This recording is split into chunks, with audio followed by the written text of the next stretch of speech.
In the headquarters of Denning Pharmaceutical, former employee John takes the elevator and opens his suitcase to reveal he has a gun on the executive floor. He quickly kills several higher-ups and goes back to the reception where he sees the police.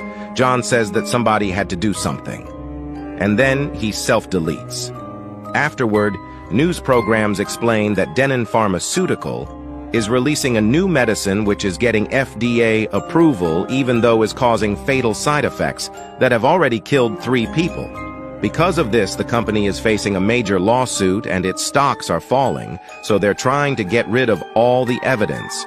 An important layer called Alan decides to take the case against the company, which will greatly affect his career. He assigns legal assistant Tom to take care of the paperwork, and on Monday, he must update his keycard before entering the office because they get reset every weekend since John was their key witness and they lost him. Tom tells Alan he wants to add heart attack victims to the pharmaceutical case, but Alan forbids him from doing so because minor victims don't make money. Then Tom is called to the office of another boss to discuss the Gambisi crime family case. Tom sent a memo because he wants to join that case, but his boss destroys it and scolds Tom for not paying more attention to the cases he already has. Afterward, Tom goes to the file room to put away the file. Alan turned down his girlfriend and co-worker Anna, visits him so they can share a few secret kisses. A few hours later, Alan announces that since the servers have been down since last night, everyone can go home. Before Tom can leave, Alan tells him that he made a dangerous mistake with the memo he wrote earlier, so he fires him for it. In the elevator, Tom is joined by a man he never saw before. When they make it to the reception, the man leaves a suitcase on the floor and another guy picks it up before taking the elevator too, which Tom finds suspicious. After checking what floor the man went to, Tom tries to follow him, but his key card has already been reset. He tries to leave, but he sees the stranger waiting for something outside and gets worried, so he asks the guard to activate the elevator for him. Once he makes it to the office, Tom looks around and discovers his co-worker. Roger is at Tom's desk for some reason, so he asks his friend to open the door for him.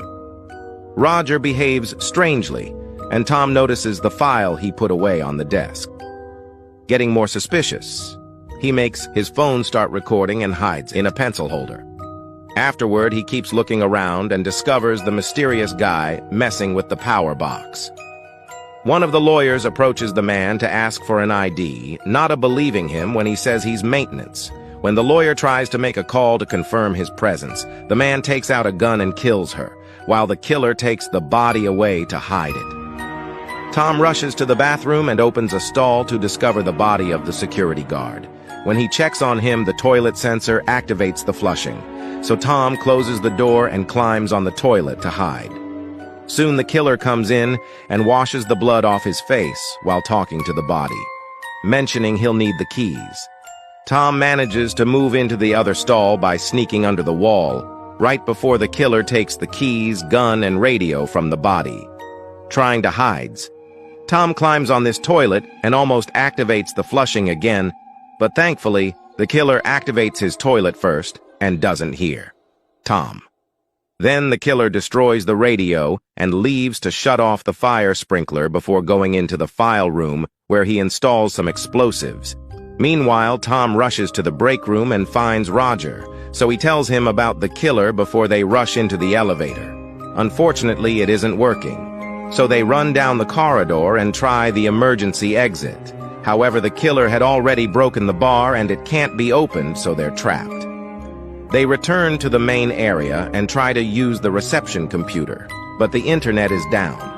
Tom notices the killer is coming, so the duo hides, but the killer still sees. The computer has been used and gets suspicious. After disconnecting it, he enters the desk area, revealing he also has a key card. Once he's out of sight, the duo leaves their hiding spot to try to think of something else. Tom takes Roger's keycard and opens the door to the executive offices to find Alan. So he sends Roger to find his phone and call the police. As Tom activates the lock, he drops his jacket and it gets stuck in the door. While Tom searches for Alan, Roger makes his to his desk and uses his phone to call his wife. However, before he can tell her anything, the killer finds him and makes him say everything is fine. Tom sees all this through the window, and so he runs to the break room to find a knife. After Roger hangs up, the killer takes out his gun and asks if there's anyone else working late. Roger lies and says it's just him, so the killer grabs a cable and proceeds to choke him, which is all recorded by Tom's phone. By the real time, Tom comes back, hears nobody at the desk. He grabs his phone and tries to call 911, but it runs out of battery. After connecting the charger, he looks around the office and finds Roger's body in his chair. At that moment, the killer comes back and sees the jacket at the door, so Tom grabs Roger's keycard and quickly hides in the closet where he's startled by the lawyer body. Meanwhile, the killer begins dragging Roger's body while making a call on his own phone, complaining to someone because nobody was supposed to be us there. Suddenly, Tom's phone gets enough charge to start ringing. The killer checks it out, and after dismissing Anna's call, he discovers the video of his murder. He immediately deletes it and looks at the settings to find Tom's name and picture, realizing this is the jacket's owner. He calls out Tom's name, but Tom stays hidden under a desk. After the killer leaves, Tom runs into another office and lights some paper on fire to try to activate the fire alarm, but it isn't working either. Suddenly, Tom notices someone in an office in the neighboring building, so he makes a bigger flame inside the trash can and pushes it against the curtains to start a proper fire. This gets the neighbor's attention, and Tom makes a gesture to ask him to call for help. Unfortunately, the killer smells something burning, so he grabs a fire extinguisher and rushes to the fire. Tom sees him and runs away before the killer comes inside to put out the flames. Then he pretends he's using the phone so the neighbor won't call for help. Minutes later, Tom makes it to the reception and uses the computer to create a new key card. The killer almost finds him, but he puts the computer in sleep mode and hides under the desk. After the killer leaves, Tom resets all the locks, and now the killer can't use his card anymore. Afterward, Tom turns off most of the lights in the building and rushes to Allen's office, only to find him chatting with a woman. At that moment, the killer shoots the office lock, so Tom hides behind the door. The guy seems to be familiar with Allen, but when the woman takes out a gun, he immediately kills her. Then he takes her gun and leaves, telling Allen to stay in his office. Once they're alone, Tom asks about the woman identity, and Allen reveals she's part of the Gambisi crime family. She was supposed to testify against her husband, so Allen guesses the killer was sent by the mafia to shut her up. At that moment, they hear a weird noise and discover the killer is trying to get into the file room by hitting the door with an axe, but it's impossible because it's reinforced steel and bulletproof glass. Afterward, Allen and Tom try to escape but must hide when they hear the killer coming. The guy arrives with the janitor and does an impression of his voice, asking Tom to come out or he'll die.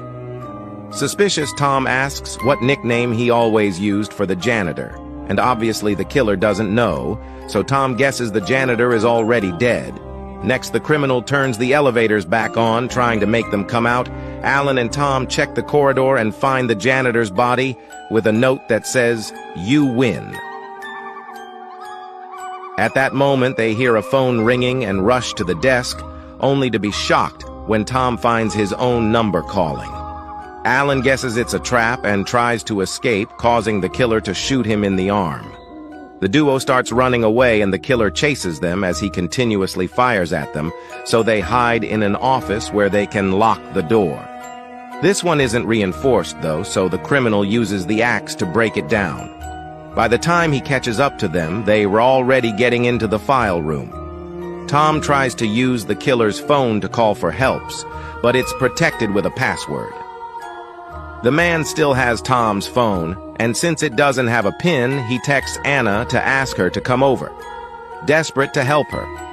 Tom gets an idea and starts using the copy machine. At the entrance, the killer lets Anna in and holds her at gunpoint, asking for her phone to destroy it. At that moment, Tom shows up and offers to exchange the keycard for Anna, but the killer isn't convinced until Allen also comes to manage the negotiations. After the gun is dropped, Alan takes the card to the criminal, who lets go of Anna but takes out the guard's gun. Alan pushes him to save Anna, so the killer punches him and drags him to the file room. There he complains that Alan didn't clear the office, meaning they've been working together. After the killer activates the explosives. Tom shows up with the gun, only to discover the criminal has all the bullets. Alan uses the chance to run and the door closes, leaving the killer locked in the file room. He tries to get out with the key card, but it doesn't work because Tom gave him a fake one he made with the copy machine. Suddenly, the explosive goes off and starts a fire on the file shelves. The killer tries to put it out to no avail and passes out because of the smoke. Then Tom comes inside, and after throwing the gun away, he puts the fire out by pushing the shelves and making them fall. Suddenly, the killer wakes up and attacks Tom, so a fight ensues. The man quickly overpowers Tom, and Anna cuts in to help, but she only gets punched. Tom uses the distraction to punch the guy, and after they both fall, Alan shows up and shoots the killer. Before dying, the man whispers the numbers 1122, and Tom takes the keys from his pocket. While Anna uses the keys to activate the elevators, Tom goes back to the desks and finds the case file where he discovers that the pharmaceutical company wanted to get rid of all of the evidence. Then he types 1122 on the killer's phone and unlocks it to find Alan's phone number. It turns out Alan was paid by the pharmaceutical company to lose the case. So he hired the man to destroy the files and kill Roger Allen. Claims that corporations are more dangerous than the mafia and tries to bribe Tom, but he turns the money down and leaves with the file, not wanting to go to jail. Alan self-deletes. Soon the police arrive, so Tom rushes to leave with Anna before they can be seen. In the file room, the copy machine is making thousands of copies of the case evidence. This is found by a cop who happens to be the guy who left the gun for the killer. The officer finds Tom's phone in the killer's hand and immediately calls a hitman to send him after Tom to silence. So this is where the movie finally comes to the end. If you like my movie explanation, don't forget